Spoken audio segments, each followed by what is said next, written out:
The Silmarillion, Chapter 17. The Coming of Men into the West. When 300 years and more were gone since the Noldor came to Belerind, in the days of the Long Peace, Finrod Felagund, Lord of Nagathrond, journeyed east of Siren, and went hunting with Maglor and Maedhros, sons of Fëanor. But he wearied of the chase, and passed on alone towards the mountains of Ered Linden, that he saw shining afar. And taking the Dwarf road, he crossed Gillian at the ford of Seren-Athrad, and turned south over the upper streams of Askar. He came into the north of Osserand. In a valley among the foothills of the mountains, below the springs of Thalos, he saw lights of the evening, and far off he heard the sound of song. At this he wondered much, for the green elves of that land lit no fires, nor did they sing by night. At first he feared that a raid of orcs had passed the Leaguer of the North, but as he drew nearer, he perceived that it was not so. For the singers used a tongue that he had not heard before. It was neither that of dwarves nor of orcs. When Felagund, standing silent in the night shadow of the trees, looked down into the camp, there he beheld a strange people.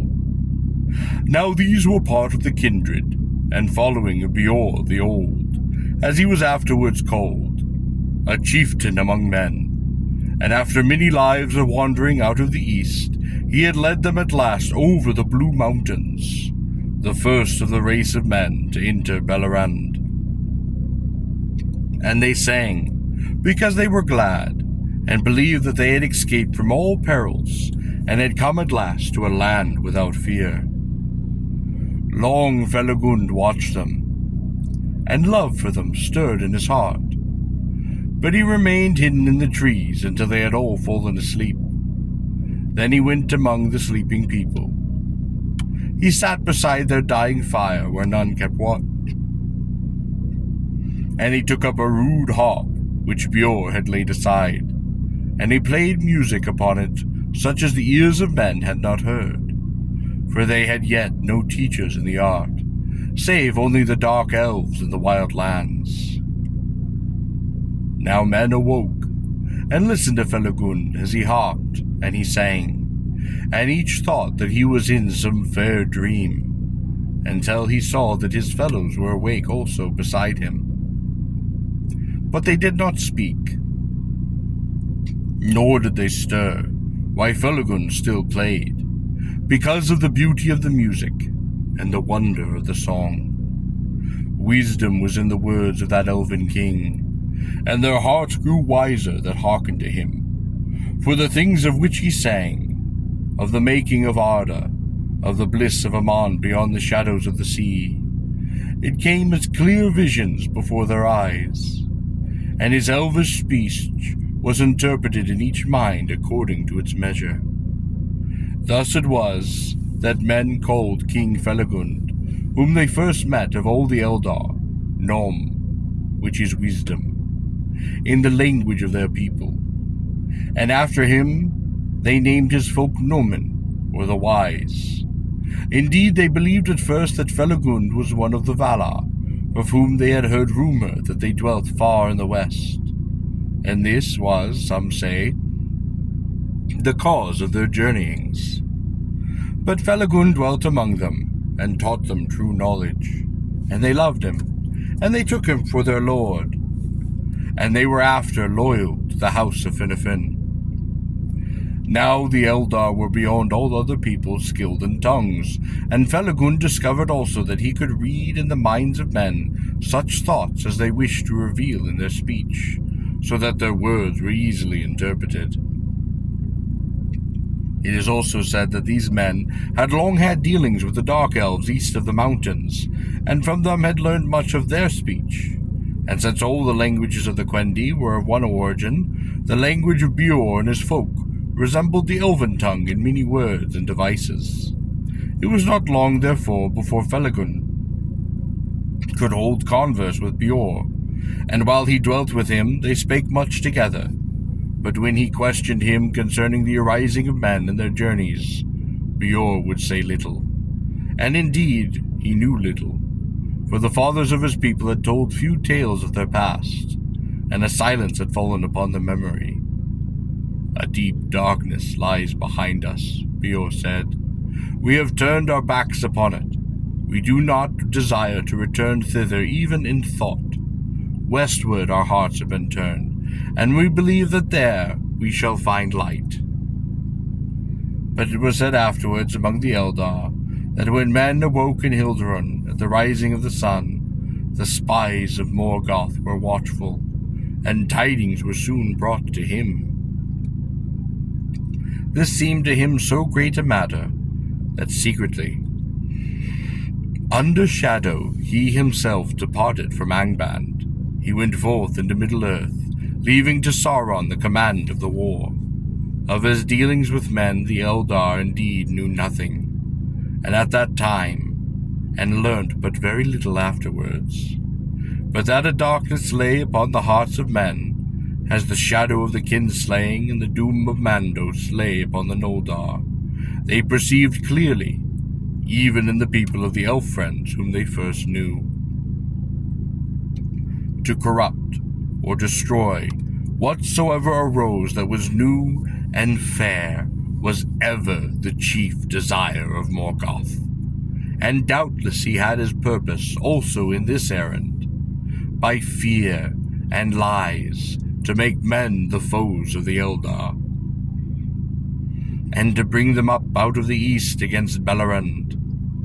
But his design was slow to ripen, and never wholly achieved, for men, it is said, were at first very few in number, whereas Morgoth grew afraid of the growing power and union of the Eldar, and came back to Angband, leaving behind at that time but few servants, and those of less might and of less cunning.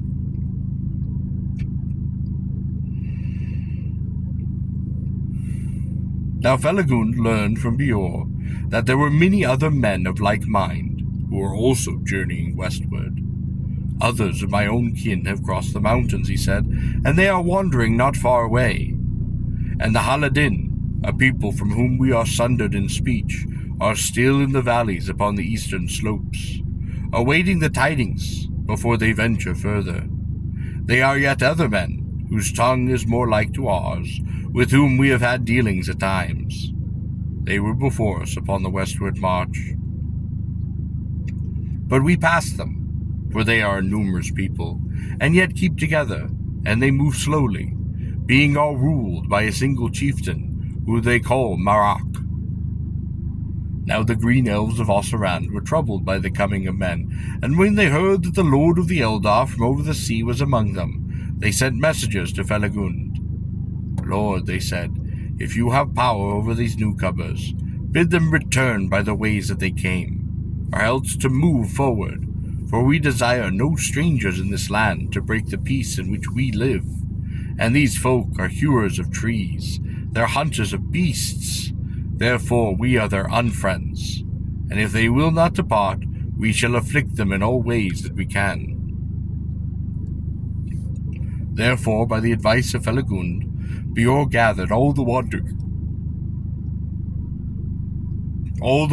families and kindreds of his people, and they removed over Gilead, and took up their abode in the lands of the Amrod and Amras, upon the east banks of the Sillion, south of Nan and Moth, nearer to the borders of Dorath, and the name of that land thereafter was Estrolad, the encampment.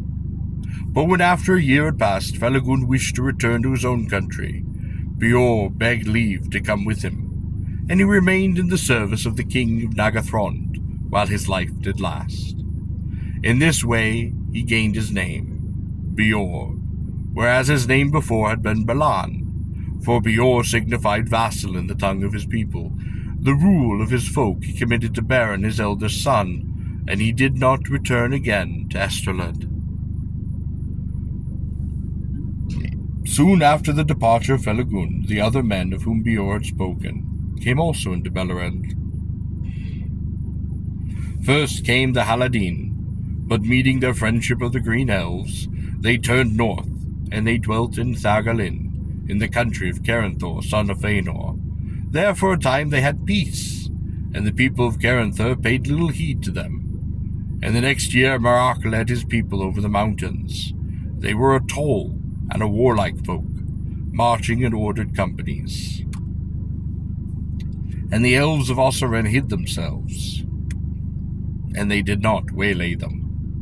But Marach, hearing that the people of Beor were dwelling in a green and fertile land, came down the dwarf road, and settled in the country south and east of the dwellings of Baron, son of Beor, and there was a great friendship between these two peoples. Felagund himself often returned to visit men, and many other elves out of the Westlands, both Noldor and Sindar, journeyed to Esteled. They began eager to see the Adan, whose coming had long been foretold. Now Atani, the second people, was the name given to men in Valador, in the lore that told of their coming. But in the speech of Beleren, the name became Adan, and it was there also only of the three kindreds of the Elf-friends. Fingolfin, as king of all the Noldor, sent messengers of welcome to them, and then many young and eager men of the Adan went away, and took service with the kings and lords of the Eldar. Among them was Malak, son of Marach, and he dwelt in Hithlum for 14 years, and he learned the Elven tongue, and was given the name of Eredan. The Adan did not long dwell content in Estelad, for many still desired to go westward, but they did not know the way. Before them lay the fences of Doriath, and southward lay Siren and its impassable fens. Therefore the kings of the three houses of the Noldor, seeing hope of strength in the sons of men, sent word that any of the Adan that wished might remove and come to dwell among their people. In this way the migration of the Adan began, at first little by little, but later in families and in kindreds. They left and arose, until after some 50 years many thousands had entered the lands of the Elven kings. Most of these took the long road northwards, until the ways became well known to them. The people of Beor came to Dorthanon, and dwelt in lands ruled by the house of Finnafin. The people of Eredan, for Marach his father, remained at Estelad until his death. For the most part went on westward. Some came to Hithlum, but Magar, son of Eredan, and many of the people passed down Sirion into Belarand, and dwelt a while in the vales of the southern slopes of Ered Withrin. It is said that in all these matters none save Finrod Felagund took counsel with King Thingol, and he was ill-pleased, both for that reason, and because he was troubled by dreams concerning the coming of men, ere ever the first tidings of them were heard. Therefore he commanded that men should take no lands to dwell in, save in the north, and that the princes whom they served should be answerable for all that they did. And he said, Into Doroth shall no man come while my realm lasts, not even those of the house of Beor, who serve Finrod the beloved. Melan said nothing to him at that time, but afterwards she said to Galadriel, Now the world runs on swiftly to great tidings. One of men, even of Beor's house, shall indeed come, and the girdle of Milan shall not restrain him. For doom greater than my power shall send him, and the songs that shall spring from that coming shall endure when all Middle-earth is changed. But many men remained in Estelad, and there was still a mingled people living there long years after, until the ruin of Belarand they were overwhelmed, or fled back into the east. For beside the old who deemed that their wandering days were over, there were not a few who desired to go their own way, and they feared the Eldar and the light of their eyes. And then dissensions awoke among the Edain, in which the shadow of Morgoth may be discerned. For certain it is that he knew of the coming of men into Beleriand, and of the growing friendship with the elves. The leaders of discontent were Beric of the house of Beor, and Amlek, one of the grandsons of Marach, and they spoke openly. We took long roads, desiring to escape the perils of this Middle-earth, and the dark things that dwell there. for we heard that there was light in the west. But now we learn that the light is beyond the sea. Thither we cannot come, where the gods dwell in bliss, save one, for the Lord of the Dark is here before us, and the Eldar, wise but fell, who make endless war upon him. In the north he dwells, they say, and there is the pain and death from which we flee. We will not go that way. Then a council and an assembly of men was called, and great numbers came together. And the elf friends answered Bereg, saying, Truly, from the Dark King come all the evils from which we fled, but he seeks dominion over all of Middle-earth. And whither now shall we turn, and he will not pursue us? Unless he be vanquished here, or at least held in leaguer, only by the valor of the Eldars he is restrained. And mayhap it is for this purpose, to aid them at need, that we were brought into this land.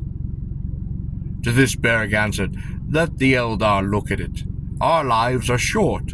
But there arose one who seemed to all to be Amlak, son of Imlek, speaking fell words that shook the hearts of all who heard him. All this is but elvish lore, tales to beguile those newcomers that are unwary. This sea has no shore, there is no light upon the west. You have followed a fool fire of the elves to the end of the world. Which of you has seen the least of the gods? Who has beheld the Dark King in the north? Those who seek the dominion of Middle-earth are the Eldar, greed for wealth. They have delved in the earth for its secrets, and have stirred to wrath the things that dwell beneath it, as they have ever done, and they shall ever shall. Let the orcs have the realm that is theirs. We will have ours. There is room in the world, if the Eldar will let us be. And those that listened sat for a while, astounded, and a shadow of fear fell upon their hearts.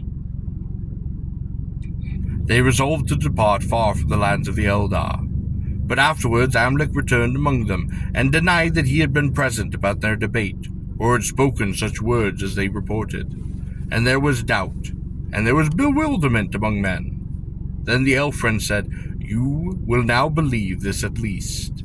There is indeed a Dark Lord, and his spies and emissaries are among us, for he fears us, and the strength that we may give to his foes. But some still answered, He hates us, rather ever the more the longer we dwell there, melding in this quarrel with the kings of the Eldar. It is no gain of ours. Many therefore of those yet remained in Esteled, and made ready to depart. And Bereg led 1,000 of the people Beor away southwards, and they passed out of the songs of those days. But Amlak repented, saying, I have now a quarrel with my own, with this master of lies, which will last to my life's end. And he went away north, and entered the service of Medros.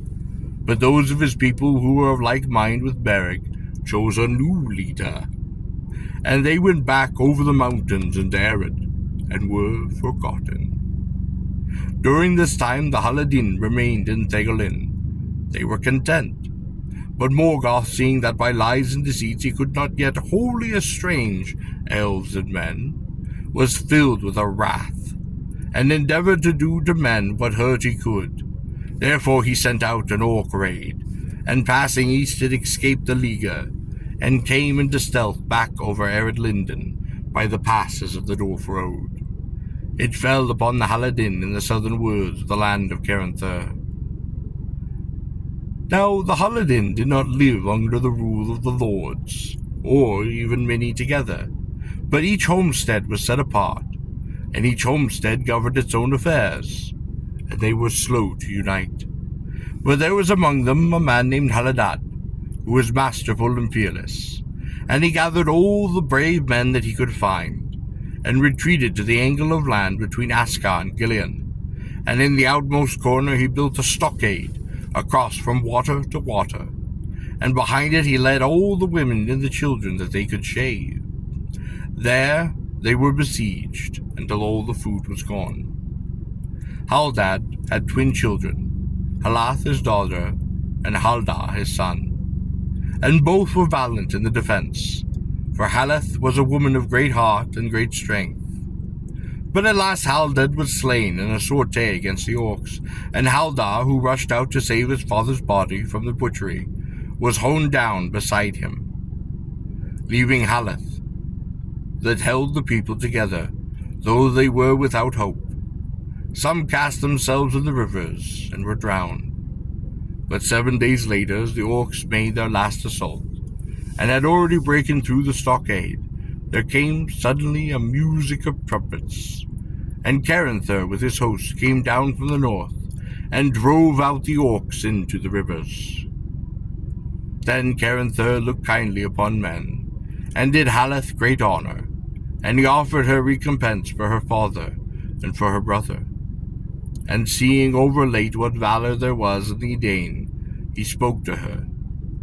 If you will remove and dwell further north, there you shall have the friendship and the protection of the Eldar, and free lands of your own. But Haleth was proud, and unwilling to be guided or ruled, and most of the Haladin were of like mood. Therefore she thanked Caranther, but answered, My mind is now set, Lord, to leave the shadow of the mountains. We go west, whither others of our kin have gone.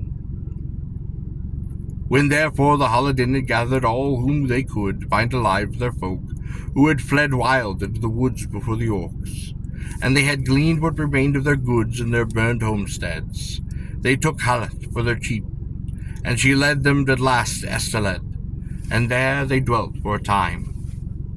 But they remained a proper apart, and were ever after known to elves and men as the people of Haleth. Haleth remained their chief while her days lasted, but she did not wed, and the headship afterwards passed to Haladin, son of Haldar, her brother. Soon, however, Haleth desired to move westward again, and though most of her people were against this counsel, she led them forth once more, and they went without help or guidance of the Eldar, and passed over Selen and Eros, and they journeyed in the perilous land between the mountains of Terror and the girdle of Milan. That land was even then not yet so evil as it was afterward became, but it was no road for mortal men to take without aid, and Haleth only brought her people through it with hardship and with loss, constraining them to go forward by the strength of her own will. At last they crossed over the Bitriach, and many bitterly repented of their journey, but there was now no returning. Therefore, in these new lands, they went back to their old life as best they could, and they dwelt in their free homesteads in the woods of Taleth, beyond Tergilin, and some wandered far into the realm of Nagathron. But there were many who loved the Lady Heleth, and wished to go whither she would, and dwell under her rule, and these she led into the forest of Brithil, between Tieglin and Siren. Thither in the evil days that followed, many of her scattered folk returned. Now Brethil was claimed as part of his realm by King Thingol, though it was not within the girdle of Milan, and he would have denied it to Heleth. But Felagund, who had the friendship of Thingol, hearing of all that had befallen the people of Haleth, obtained his grace for her, that she should dwell free in Brethil, upon the condition only that her people should guard the crossing of the Tiglin against all enemies of the Eldar, and allow no orcs to enter those woods. To this Haleth answered, Where are Haladad my father, and Haldar my brother? If the king of Dorith fears a friendship between Haleth and those who have devoured her kin, then the thoughts of the Eldar are indeed strange to men. And Haleth dwelt in Bethril until she died, and her people raised a green mound over her in the heights of the forest. Tur Haratha, the Lady Burrow, Haradan Aran in the Sindarin tongue. In this day it comes to pass that the Edain dwelt in the lands of the Eldar. Some here, some there, some wandering, some settled in kindreds or some small peoples, and the most part of them soon learned the grey elven tongue, both as a common speech among themselves, and because men were eager to learn the lore of the elves. But after a time the elf kings, seeing that it was not good for elves and men to dwell mingled together without order, and that men needed lords of their own kind, set regions apart, where men could live their own lives, and they appointed chieftains to hold these lands freely. They were the allies of the Eldar in war, but marched under their own leaders. Yet many of the Edain had dwelt in the friendship of the elves, and dwelt among them for so long as they had leave, and the young men often took service for a time in the hosts of the kings. Now Hador Loriendel, son of Athol, son of Magor, son of Malak Aradan, entered the household of Fingolfin in his youth, and was loved by the king. Fingolfin therefore gave to him the lordship of Dor Lomin, and into that land he gathered most of the people of his kin, and became the mightiest of the chieftains of the Edan. But in his house only the elvish tongue was spoken. Their own speech was not forgotten, and from it came the common tongue of Numenor.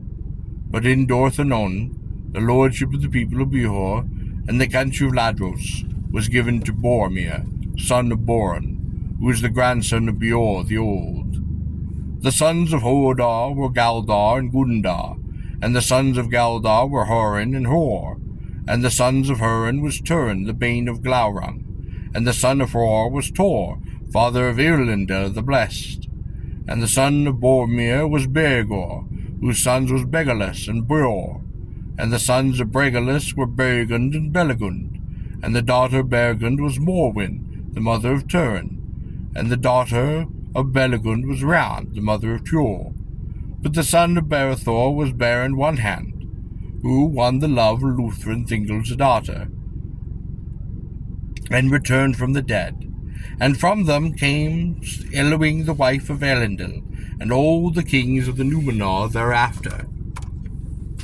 All these were caught in the net of the doom of the Noldor, and they did great deeds which the Eldar remember still among the histories of the kings of old. And in those days the strength of men was added to the people of the Noldor, and their hope was high, and Morgoth was straitly enclosed. For the people of Hadar, being hardy to endure cold and long wandering, feared not at times to go far into the north, and there keep watch upon the movements of the enemy. The men of the three houses throve and multiplied. But greatest among them were the house of Hadar Goldenhead, peer of elven lords. His people were of great strength and of great stature, ready in mind, bold and steadfast, quick to anger and quick to laughter, mighty among the children of Iluvatar in the youth of mankind. Yellow-haired they were for the most part, and blue-eyed, but not so was Turin, whose mother was Morwen of the house of Beor. The men of that house were dark or brown of hair, with grey eyes, and of all men they were most like to the Noldor, and most loved by them. For they were eager of mind, cunning of hand, swift in understanding, and long in memory. And they were moved sooner to pity than to laughter. Like to them were the woodland folk of Haleth, but they were of lesser stature, and less eager for lore. They used fewer words, and did not love the great concourses of men, and many among them delighted in solitude, wandering free in the green woods, while the wanderer of the lands of the Eldar was new upon them. But in the realms of the west their time was brief, and their days unhappy. The years of the Edan were lengthened, according to the reckoning of men, after their coming to Beleriand. But at last Beor the Old died, when he had lived 93 years, and 44 of which he had served King Felagund. But when he lay dead, of no wound or grief, but stricken by age, the Eldar saw for the first time the swift waning of life of men, and the death of weariness which they knew not in themselves, and they grieved greatly for the loss of their friends. But Beor the last had relinquished his life willingly, and passed in peace. And the Eldar wondered much at the strange fate of men, for in all their lore there was no account of it, and it was an end that was hidden from them. Nevertheless, the Edan of old learned swiftly of the Eldar all such art and knowledge as they could receive, and their sons increased in wisdom and in skill, until they far surpassed all others of mankind, who dwelt still way east of the mountains, and had not seen the Eldar, nor looked upon the faces that had beheld the light of Valinor.